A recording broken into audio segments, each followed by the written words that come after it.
Trump اور Nitin Yahoo Gaza میں جنگ بندی پر متفق۔ ڈونلڈ ٹرمپ اور نیتن یاہو نے ٹیلی فونک گفتگو میں غزہ جنگ بندی پر اتفاق کیا۔ باقاعدہ اعلان 2 ہفتے میں متوقع۔ سعودی عرب اور شام اسرائیل سے سفارتی تعلقات قائم کریں گے۔ دیگر عرب اور مسلمان ممالک بھی ایسا ہی کریں گے، ٹائمز آف اسرائیل کا دعویٰ۔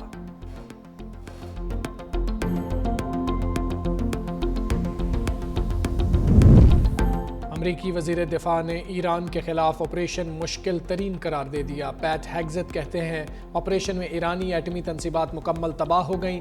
جنرل ڈین کین بولے قطر میں ایرانی حملے کی اطلاع پہلے ہی مل گئی تھی۔ امریکی حکام نے ایران کی جوہری تنصیبات پر حملے کی ویڈیو بھی چلائی۔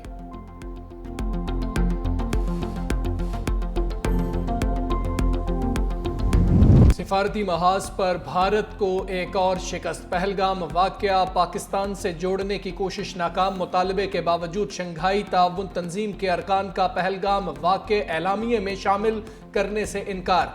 بھارتی وفود کی تمام تر کوششوں کے باوجود رکن ممالک نے اعلامیے تبدیل کرنے سے انکار کر دیا۔ بلوچستان میں بدامنی پھیلانے کی بھارتی سازشوں کا ذکر اعلامیے میں موجود ہونے پر بھارتی وزیر دفاع راج ناتھ سنگھ تل ملا اٹھے۔ ہٹ دھرمی کا مظاہرہ کرتے ہوئے اعلامیے پر دستخط سے انکار کر دیا۔ اجلاس میں چین، روس، Pakistan, Uzbekistan, Tajikistan, Kazakhstan, Kyrgyzstan اور دیگر ممالک کے وزرائے دفاع شریک ہوئے۔ سائیڈ لائن میں وزیر دفاع کی چینی ہم منصب سے ملاقات، اہم امور پر تبادلہ خیال۔ پاکستان عالمی امن میں اہم کردار ادا کرنے کے لیے تیار۔ پاکستان جولائی میں اقوام متحدہ کی سلامتی کونسل کی صدارت سنبھالے گا۔ پاکستان کے مستقل مندوب عاصم افتخار کی اقوام متحدہ کے سیکرٹری جنرل سے ملاقات۔ سلامتی کونسل کی صدارت کے دوران پروگرام آف ورک سے آگاہ کیا۔ عاصم افتخار نے کہا رکن ممالک عالمی تنازعات کے پرامن حل کے لیے پرعزم ہیں۔ پاکستان سلامتی کونسل میں اپنی صدارت کو کھلے، شفاف اور مشاورتی انداز میں انجام دے گا۔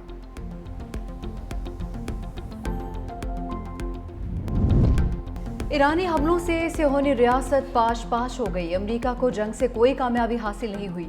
ایران نے امریکہ کے منہ پر زوردار تمانچہ رسید کیا ہے۔ ایرانی سپریم لیڈر آیت اللہ خامنہئی کی اسرائیل کے خلاف فتح پر ایرانی قوم کو مبارکباد۔ کہا ایران نے اسرائیل کے تمام دعوے کچل کر رکھ دیے۔ امریکہ اس جنگ میں اس لیے داخل ہوا کہ اسے لگا اگر وہ ایسا نہ کرتا تو اسرائیل مکمل تباہ ہو جاتا۔ ایرانی شورا کونسل میں IAEA سے تعاون معطل کرنے کا بل منظور۔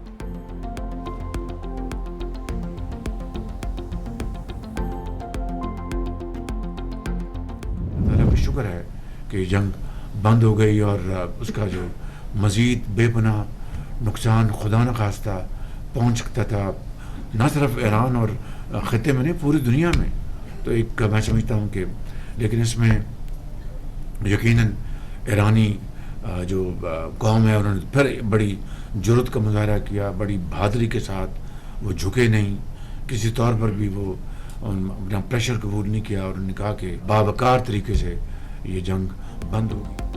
ایرانی قوم نے جرت اور بہادری سے مقابلہ کیا۔ پاکستان نے بھرپور انداز میں برادر ملک کی حمایت کی۔ شہباز شریف کا کابینہ اجلاس سے خطاب، کہا اللہ کا شکر ہے اسرائیل ایران جنگ رک گئی۔ تاریخ میں پہلی بار ایران نے کھلے دل سے پاکستان کا شکریہ ادا کیا۔ امریکی صدر نے فیلڈ مارشل کی کھلے دل سے تعریف کی۔ فیلڈ مارشل سید عاصم منیر کی صلاحیتوں کے معترف ہیں۔ بجٹ کی حمایت پر صدر آصف زرداری، بلاول بھٹو زرداری کا شکریہ ادا کرتا ہوں۔ وزیر خزانہ، ان کی ٹیم اور اتحادیوں کی کاوشیں بھی قابل قدر ہیں۔ کابینہ اجلاس میں وزیر اعظم اور فیلڈ مارشل کے خطے میں کشیدگی کم کرنے کے کردار کو سراہتے ہوئے متفقہ طور پر قرارداد منظور۔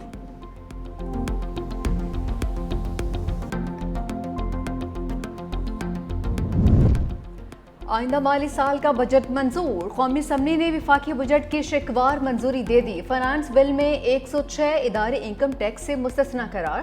وفاقی بجٹ کا کل حجم 17,600 ارب روپے ہے۔ مجموعی آمدن کا تخمینہ 19,400 ارب روپے رکھا گیا۔ کاربن لیوی عائد کرنے کی ترمیم منظور۔ اپوزیشن کی تمام ترامیم مسترد۔ کسٹمز ایکٹ میں 14 ترامیم بھی کثرت رائے سے منظور۔ کسٹمز ایکٹ میں ترمیم پر اپوزیشن نے ووٹنگ چیلنج کی۔ گنتی پر حکومتی بینچز کی تعداد 201 اور اپوزیشن ارکان کی تعداد 57 نکلی۔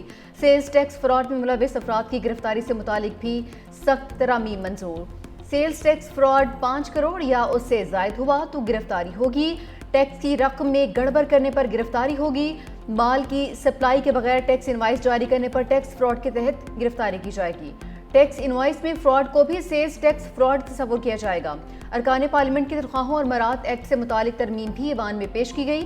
وزیر اعظم شہباز شریف کی بھی قومی اسمبلی اجلاس میں شرکت۔ وزیر اعظم کا بلاول بھٹو، بیرسٹر گوہر اور اسد قیصر سے مصافحہ۔ اس حکومت نے ہمارے بات مانے ہیں۔ Pakistan Peoples Party whole heartedly اس بجٹ کو سپورٹ کرے۔ حکومت وقت نے یہ فیصلہ کیا کہ بے نظیر انکم سپورٹ پروگرام 20% اضافہ کر رہے ہیں۔ پاکستان پیپلز پارٹی کے احتجاج کے بعد حکومت نے ہمارا یہ مطالبہ مانا ہے اور سولر ٹیکس میں 50% کمی لے کر آئے ہیں، تو obviously ہم سپورٹ کریں گے اس میجر کو۔ پیپلز پارٹی کی وفاقی بجٹ کی حمایت، حکومت نے ہماری تجاویز مان لی اس لیے ہم نے بجٹ کو سپورٹ کیا۔ بلاول بھٹو کا قومی اسمبلی اجلاس سے خطاب، کہا بے نظیر انکم سپورٹ پروگرام میں 20% اضافہ کیا گیا ہے۔ پاکستان پیپلز پارٹی نے صرف مخالفت برائے مخالفت کی سیاست نہیں کی، وزیر اعظم کے شکر گزار ہیں، انہوں نے ہماری تجاویز مانی۔ پیپلز پارٹی کے احتجاج کے بعد سولر ٹیکس پر کمی کی گئی۔ پنجاب کا آئندہ مالی سال کا بجٹ ایوان میں کثرت رائے سے منظور۔ 4339 ارب سے زائد مطالبات زر کثرت رائے سے منظور۔ اپوزیشن کی کٹوتی کی 8 تحریک مسترد۔ بجٹ میں موجودہ ٹیکس ڈھانچہ برقرار رکھتے ہوئے کوئی نیا ٹیکس نہیں لگایا گیا۔ نئے مالی بجٹ میں صوبائی محصولات، پراپرٹی ٹیکس، ٹرانسپورٹ ٹیکس میں کوئی تبدیلی نہیں کی گئی۔ صنعت، زراعت، صحت، تعلیم میں اضافی ٹیکس نہیں لگایا گیا۔ بجٹ میں 18 شعبوں کے نئے منصوبے بھی شامل۔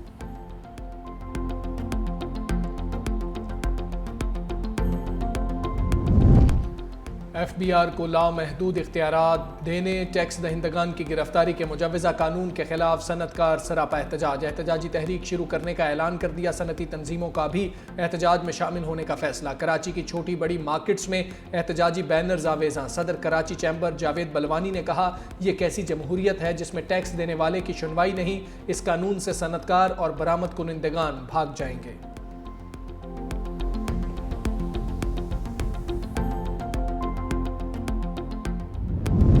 لاہور سمیت پنجاب بھر میں بارشیں، جل تھل ہو گیا، نشیبی علاقے زیر آب۔ اگلے 24 سے 48 گھنٹے میں مزید بارشیں ہوں گی، پی ڈی ایم اے کا الرٹ بھی جاری۔ اسلام آباد، فیصل آباد، سرگودا، میاں والی میں موسلا دھار بارش متوقع۔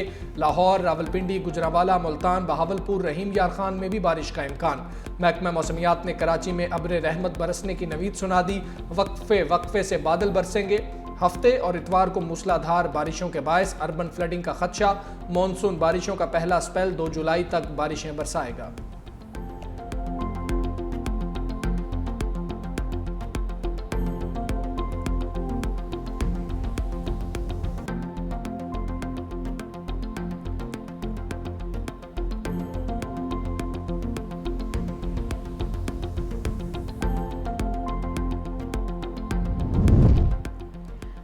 بارشوں سے تباہی، چھتیں اور آسمانی بجلی گرنے سے 7 افراد جاں بحق ہو گئے۔ قصور کے قریب الہ آباد میں چھت گرنے سے 2 بچیاں جاں بحق۔ اکاڑا کے علاقے بنگلہ گوگیرا میں چھت گرنے سے 5 سالہ بچی دم توڑ گئی۔ بہاول نگر میں بھی چھت گرنے سے 4 سالہ زین زندگی کی بازی ہار گیا۔ میاں چنو میں بارش کے دوران بجلی گرنے سے کھیتوں میں کام کرنے والا نوجوان جاں بحق ہوا۔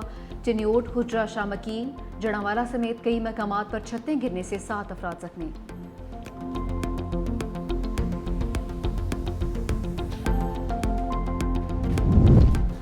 لاہور میں مانسون کی پہلی بارش نے انتظامیہ کی کارکردگی کا پول کھول دیا۔ ماڈل ٹاؤن لنک روڈ پر شگاف پڑ گیا، ایک جانب کی سڑک ٹریفک کے لیے بند کر دی گئی۔